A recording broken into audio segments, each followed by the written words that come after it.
So now we are on our USD CAD. If you watch my video, I did a weekly video that's on our weekly CAD weekly video on our USD CAD. We would actually be going bullish, and guess what? We actually had that bullish move on our USD CAD. So this week too, I'm predicting that we would actually be having a reversal, which will have a fall.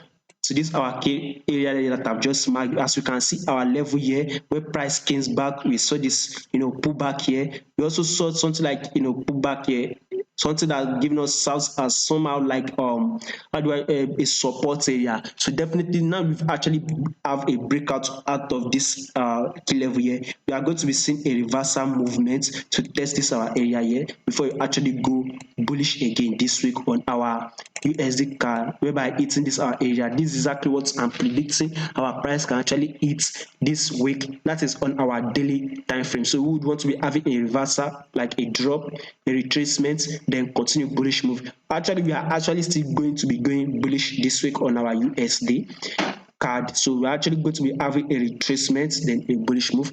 Now on our 4-hour time frame to confirm, you can see our price want to start reversing. We are not still done with the reversal move. We still have some a little bit of reversal, then we'll continue bullish on our USD CAD, and same thing with our 1-hour time frame. We are still going bearish, by the way. We'll still drop.